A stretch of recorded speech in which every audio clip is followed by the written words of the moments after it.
बैठ कर ले। नमस्कार, मैं हूं धर्मेंद्र इंसार। आप ग्राउंड मीडिया देख रहे हैं। इस समय हमारे साथ इसराना से विधायक बलबीर सिंह वाल्मीकि जी मौजूद है और इनसे जानेंगे कि आज खुखराना गांव में पहुंचे हैं। गांव की शिफ्टिंग को लेकर के क्या मामला चल रहा है, क्योंकि काफ़ी दिन हो चले हैं। सर नमस्कार। सबसे पहले नमस्कार जी, नमस्कार सर। गाँव की शिफ्टिंग नहीं हो पा रही, बड़ी समस्या है क्या? मैं आपको बताना चाहता हूँ कि मैंने तो जब मैं चुनाव में आया था ना जी, मैंने जब भी अपने गांव खुखराना में ये चुपाड़ में वादा किया था, इन लोगों को विश्वास दिलाया था, 36 बिरादरी के लोगों को, कि भाई जब मैं विधानसभा में एमएलए बनकर पहुँचूँगा ना तो मेरा जब वहाँ प्रश्न लगेगा तो मैं हल्के में सबसे पहला प्रश्न गांव खुखराना की शिफ्टिंग का लगाऊंगा। वो मैंने पिछले विधानसभा सत्र में गांव खुखराना की शिफ्टिंग का प्रश्न लगाया था। उस पर ठीक प्रकार से कार्रवाई सरकार की ओर से नहीं हो सकी। मैंने दोबारा फिर अपना 6 नवंबर का मेरा प्रश्न था, मैंने लगाया तो सरकार की ओर से जवाब ये है कि भाई वहाँ जो कार्य है उसको जल्दी से जल्दी करेंगे हम। और जैसे जैसे अस्पताल हैं, आंगनबाड़ी है, वाल्मीकि चौपाड़ है, हरिजन चौपाड़ है, ये कई मामले उन्होंने बताए कि इनका काम वहाँ चला हुआ है, परंतु वो काम वहाँ चल नहीं रहा है। बहुत धीमी गति है, केवल आंगनबाड़ी ही ऐसा वहाँ है जो चल रही है। तो मैंने सरकार ने जो जवाब दिया वो मेरे पास उसकी कॉपी है, मैंने इन सब गांव वालों को दिखाई है। और उसमें ये टेम रखे हैं कि भाई 31/3 तक तो जैसे ये मैंने बताया इनको, जैसे आंगनबाड़ी चौपाड़, हरिजन चौपाड़, वाल्मीकि चौपाड़ और कई चीज़ें हैं जो ये पूरी कर ली जाएंगी। और इसके बाद जो शेष बस्ती हैं, जैसे सड़क बस्ती है, स्वास्थ्य केंद्र बसता है, पशु अस्पताल बचती है, ये कई चीज़ें और पार्क बचती है, तो इनको 11 महीने के अंदर अंदर सरकार पूरा करेगी स्वीकृति यानी कि मंजूरी मिलने के बाद। तो मैंने आज इनसे प्रार्थना की है, 36 बिरादरी के गांव खुखराना के मेरे पिता के समान बुजुर्गों से, नौजवान भाइयों से मैंने ये वो ऑर्डर भी इनको दिखाया सरकार का, और ये भी विनती की है कि भाई आपने और हमने इकट्ठे दफ्तरों में चलकर ये जो मंजूरी है ना स्वीकृति की डेट हमने लेनी है, और हम एक कॉपी लेंगे भी ताकि हम दिखा सकें आगे सरकार से कि भाई आपके 11 महीने होने वाले हैं, आपने ये काम कितना किया या नहीं किया उस बारे में। इसलिए मैं ये आज सूचना देने के लिए अपने गांव खुखराना में पहुंचा था। सर, एक इसराना के अंदर तो बस स्टैंड की जो व्यवस्था का जो काम उसकी मंजूरी साथ मिली है, मतलोडा के लिए क्या रहेगा? मतलोडा जैसे है ना, मतलोडा का भी और इसराना का भी जब मैंने अपना प्रश्न लगा रखा था, ये मेरा प्रश्न था 5 नवंबर को, मैंने मांग रखी थी कि भाई मतलोडा के अंदर भी एक बस स्टैंड बनाना चाहिए। और सरकार ने ये कहकर अपनी बात को झाड़ने की कोशिश की, ख़त्म करने की कोशिश की कि वहाँ बस नहीं है, एक छोटा रेस्क्यू सेंटर है। जबकि मैंने आदरणीय मुख्यमंत्री जी मनोहर लाल खट्टर जी को भी बताया, खट्टर जी ने इस बात का खुद जवाब वहाँ विधानसभा में दिया।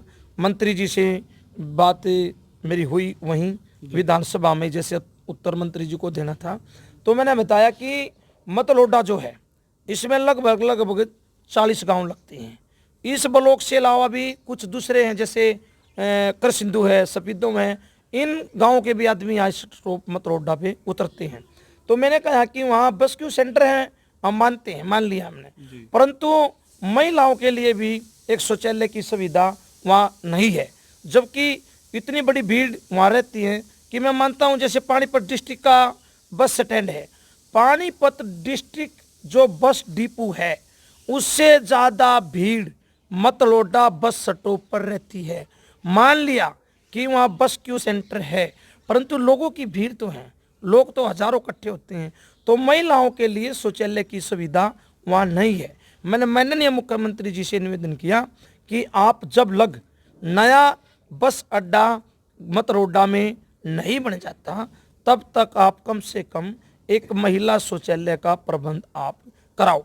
परंतु मुख्यमंत्री जी की ओर से ये जवाब था कि आप इसराना भी और मतलोडा भी दोनों जगह आप बस स्टैंडों के लिए हमें ज़मीन दो, हम दोनों बस स्टैंड आपको बना के देंगे, और उसमें जो सुविधाएं सरकार की ओर से होती हैं वो सारी, जैसे पानी का प्रबंध है, शौचालय का प्रबंध है, ये सब हम करके देंगे।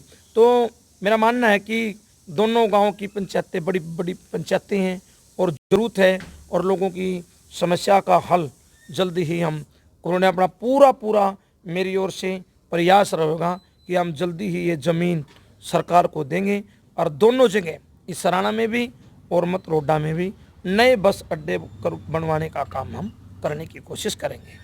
3 अध्यादेश सरकार लेकर के आई है, उसमें कांग्रेस जो है वॉकआउट कर गई परसों।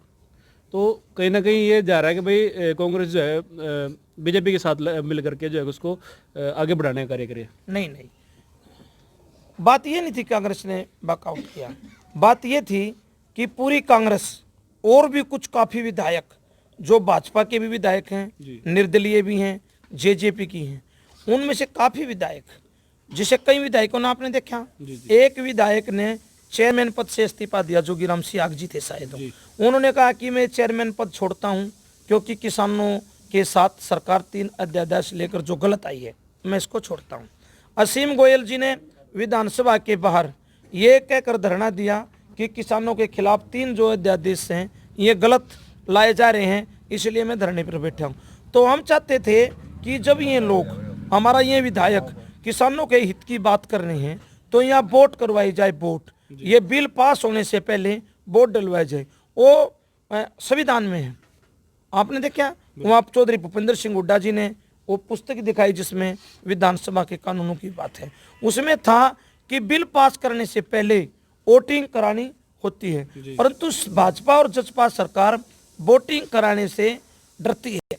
उन्होंने वोटिंग नहीं कराई, वो सोचते थे, उनका मानना था कि कहीं हमारे विधायक भी हमारे खिलाफ किसानों के पक्ष में दस्तक ना कर दे। चौधरी भूपेंद्र सिंह हुड्डा का ये भी कहना था, हमारे विपक्ष के नेता का और पूरी कांग्रेस का। चौधरी भूपेंद्र सिंह हुड्डा ने कहा कि आप जो ये 3 बिल लेकर आए हैं, आप इनको लागू करो। चौथा बिल एक और साथ में जोड़ो आप, कि आप एमएसपी से घाट, एमएसपी से कम कोई भी फसल नहीं खरीदेगा, और जो भी खरीदेगा उसको सजा का मतलब हकदार होगा। आप ये भी कानून बनाओ। परंतु भाजपा ने, जसपा सरकार ने ये भी लागू नहीं किया। आपने जैसे कहा ना कि कांग्रेस का ही सपोर्ट कर रही है, कांग्रेस सपोर्ट नहीं कर रही है। कांग्रेस तो भाजपा और जसपा के खिलाफ खड़ी होकर मजबूती से ये लड़ रही थी कि वोट कराओ। वोट यदि वो कराते, भाजपा जसपा सरकार यदि विधानसभा में वोटिंग कराती, तो उनका बहुमत नहीं होना था, और उनका ये लोग जो किसानों पर जो ये तलवार जो टिकी, ये नहीं टिकती, ये बिल पास नहीं होते। इससे किसान को बड़ा फायदा होता, राहत मिलती। ये तो हमें वॉकआउट करके सरकार ने एक घटिया और वैसी नीति का परिचय दिया कि हमें बाहर कर दिया और बाद में बिल पास कर लिया। बिल्कुल छोटा सा सवाल एक और आपसे लूंगा कि भाई बड़ौदा उपचुनाव जो चला हुआ है, अभी चल रहा था, तो उसमें आप क्या मानते हैं कि आप, क्योंकि आप बड़ौदा के अंदर काफ़ी आपने दौरे भी किए, प्रोग्राम भी किए और जनता से अपील भी की, क्या लगता है बड़ौदा के अंदर बीजेपी का विधायक बनेगा या कांग्रेस का? मैं आपको बताना चाहता हूँ, दीपेंद्र एमपी साहब है ना, जो अपने राज्यसभा सांसद जी, हल्के में उसने सारे गांव का दौरा किया, और मैं चौधरी दीपेंद्र सिंह हुड्डा राज्यसभा सांसद के साथ पहले प्रोग्राम से लेकर आखिरी प्रोग्राम तक, जिस दिन प्रचार बंद हुआ जी, शामली में हुआ था, आखिरी जनसभा तक मैं चौधरी दीपेंद्र सिंह हुड्डा के साथ था। और मैं मान रहा हूं कि वहां कांग्रेस को बहुत अच्छी जीत मिलेगी, कांग्रेस का विधायक वहां बनेगा। और मैं ये भी मानता हूं कि 36 बिरादरी की वोट वहां कांग्रेस पार्टी को मिली है, चौधरी भूपेंद्र सिंह हुड्डा और चौधरी दीपेंद्र सिंह हुड्डा को जनता का बड़ा बहुत भारी समर्थन वहाँ मिला है। और वहाँ मैं मानता हूँ परसों को आप 10 तारीख को जब गिनती होगी, तो आप देखना, मैं पूर्ण रूप से ठोक कर गारंटी से कहता हूँ कि कांग्रेस का विधायक हल्का बड़ौदा से मतलब जिस प्रकार कृष्ण पवार को 11 बजे कह देते भाई जाओ तुम अपने घर, उसी प्रकार जो योगेश्वर दत्त को कह दोगे वोटों का अंतर तो कम बत्ती भी हो जाए। जिस प्रकार यहाँ से कृष्ण पवार को 11 बजे कह दिया था ना, वहाँ योगेश्वर को 10 बजे कह देंगे आप जाइए। ठीक है जी। तो एक आखिरी सवाल ये है कि, और ये जो 11 और 10 बजे वाली बात है ना, ये किसी के हाथ की नहीं, ये जनता का फैसला है, जनता का मूड है, ये सब जनता करती है। ये बड़ौदा हल्के की जनता ने, 36 बिरादरी के लोगों ने, वहाँ जो भाजपा ने अत्याचार जो लोगों पर किए हैं, नीतियाँ कानून जो लोगों के खिलाफ लेकर आई हैं उनके खिलाफ एक फैसला है, धर्म और अधर्म की जीत है। आप देखो, हम वहाँ बताते थे, आपके माध्यम से बता रहा हूँ, भाजपा ने जैसे किसानों के खिलाफ क्या क्या किया, किसान पिटे पिपली में, अध्यादेश लेकर आए। आप गरीबों की बात देख लीजिए, जब चौधरी भूपेंद्र सिंह हुड्डा की सरकार थी, हरियाणा के अंदर कांग्रेस की सरकार थी, चौधरी भूपेंद्र सिंह हुड्डा जी चीफ मिनिस्टर थे, गरीबों को मकान मिलते थे। 6 साल 6.5 साल में भाजपा ने एक भी मकान किसी को नहीं दिया। चौधरी भूपेंद्र सिंह हुड्डा ने 4 लाख के करीब प्लाट गरीबों के काटे, सभी बिरादरियाँ थी, कोई भी बिरादरी का गरीब आदमी था, प्लाट दिए। भाजपा ने एक प्लाट भी किसी का नहीं काटा। चौधरी भूपेंद्र सिंह हुड्डा ने 11,000 सफाई कर्मचारी लगाए। आज भाजपा की सरकार को 6 साल हो गए, एक भी सफाई कर्मचारी नहीं लगाया। चौधरी भूपेंद्र सिंह हुड्डा ने एक कानून और सबसे अच्छा ये भी बनाया था, उन अच्छे बातों में एक अच्छा कानून ये भी था, जो हमारे गरीब तबके के SC BC के भाई थे लगभग, और जनरल के भी थे, 2-2 हज़ार रुपये में, 1500 रुपये में बस स्टैंडों पर नौकरी करते थे, स्कूलों में नौकरी करते थे, हॉस्पिटलों में करते थे, एप्टों में करते थे, और कई संस्थाओं में करते थे। सरकारी तनख्वाह कितनी थी? 1500 या 2000। चौधरी भूपेंद्र सिंह हुड्डा ने गरीब आदमियों की पीड़ा को समझा कि ये कितना काम करते हैं और वेतन कितना, 2000 या 1500। चौधरी भूपेंद्र सिंह हुड्डा ने कानून बनाया, जिन लोगों को लगे 10 साल हो गए थे, उन सभी बहन भाइयों को कानून बनाकर 10 साल जिनको लगे हुए थे पक्का करने का काम किया। इतना अच्छा काम पहले कभी किसी चीफ मिनिस्टर ने किया? नहीं किया।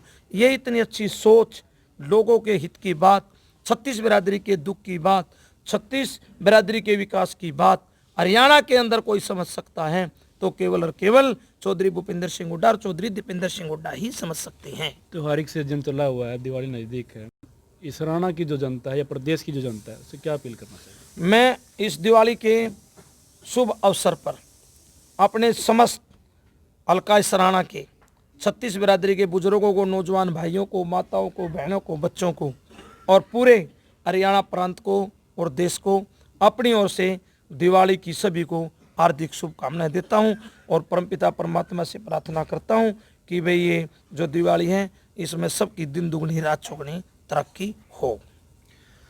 ये थे हमारे साथ बलबीर बाल्मीकि जी, इसराना से विधायक है, और हर एक बात के ऊपर हमने चर्चा की है, हर एक बात को जो है कि सटीक तरीके से जो उसका जवाब जो दिया है। राष्ट्र निर्माण की जानकारी के लिए ग्राउंड मीडिया चैनल को सब्सक्राइब करें और शेयर करें।